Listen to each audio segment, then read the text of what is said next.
সবচেয়ে ভালো লেগেছে তো অফকোর্স সেটা হচ্ছে মাহমুদুল নবী, অসাধারণ খেলেছে।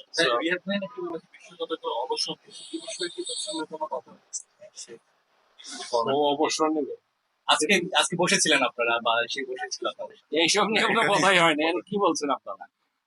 ওকে বিশ্বকাপ থেকে আহ, বিশ্ব T20 বিশ্বকাপ থেকে অবসর নিবে এরকম কোনো কথা কোনো আমাদের সাথে হয়নি। এবং আমার মনে হয় না এরকম কিছু আছে, কারণ ও এখনো খেলবে। আপনাদের কি বার্তা দিলেন এরকম একটা ব্যাটিং পক্ষে যে বোলিং না, আমাদের মেইন আপনি কি সমস্যা বার্তা দিচ্ছেন? আমাদের বোলিং এরিয়া যে খুব একটা কিছু বলার আছে তা না। কারণ আমরা নর্মালি আমার যেটা ধারণা তাসকিন, শরীফুল, মুস্তাফিজ যারা বল করবে, সো পেস বোলিং নিয়ে আমরা আহ, ভালোই ছিল। আর তাসকিন যদি ইনজুর্ড হয়, খেলতে না পারে, তাহলে একটা বিরাট setback. This is number one. আপনি যদি স্পিনারের দিকে আসেন, definitely Shakib is the best bowler, সবসময় ছিল, এখনো থাকবে। সো আমাদের দল যদি আপনি দেখেন এখানটায় আপনার, আমি যদি ক্যাপ্টেন থেকে ধরি, 3 নাম্বার থেকে ধরি, তাহলে সম্ভাবনা এটা যে হবে তা তো না। চেঞ্জ তো হতেই পারে, depending on the situation or the condition, decision might change.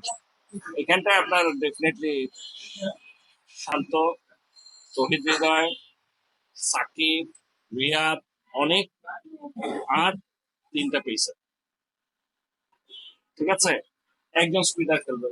এখন এটা কি শেখ মেহেদি খেলবে, নাকি শাহিন শাহ খেলবে, নাকি অন্য কেউ খেলবে, সেটা এক্ষুনি বলতে পারছি না।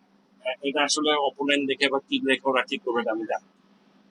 সো এর বাইরে থাকে কি আমাদের 2 ওপেনার। এখন ওপেনারের মধ্যে আছেই 3জন। একটা হচ্ছে লিটন দাস, একটা হচ্ছে সৌম্য, একটা তানজিদ তামিম। আমাকে যদি জিজ্ঞেস করেন, তানজিদ তামিমের অ্যাপ্রোচটা ভালো।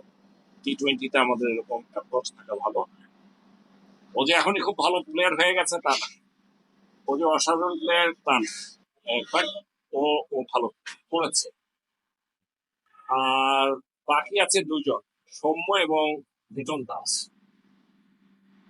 বেসিক্যালি লিটন দাসকে আমরা সব সময় মনে করি যে ও আমাদের খুব ভালো একটা ব্যাটসম্যান ইন ফর্ম, কিন্তু এটাও আমরা জানি যে ওর একটা খারাপ সময় যাচ্ছে, এবং এই টুর্নামেন্টে, এই সিরিজে সে ভালো করেনি, ঠিক আছে। সৌম্য সরকারের কথা আমরা যদি বলেন, বলবো যে T20-তে ওকেও মানে নেওয়ার, ওর জায়গায় অন্য কাউকে নেওয়ার মতো যে এই মুহূর্তে আমাদের কোনো অপশন আছে বা মনে হয়েছে তা না। He is also very good T20 batsman, যে ধরনের দরকার। কিন্তু এখানে কাকে খেলাবো এটা তো জানি না। দোয়া করতে পারি যে যেন ওরা ফর্মে ফেরত আসে, শান্ত, লিটন অথবা সৌম্য সরকার, এরা যেন তাদের ন্যাচারাল খেলাটা খেলতে পারে। তানজিদ তামিম যেরকম সাহস করে খেলে যাচ্ছে, যে ফিল্ডতে খেলে যাচ্ছে, এটা যদি খেলতে পারে, তাহলে আমরা আশা করতে পারি সামনে ভালো হবে। এখানটাই ভালো হয়নি, এটাই হলো সত্যি কথা। আমরা এবার পার্সোনালি আপনি কি আশা করছেন?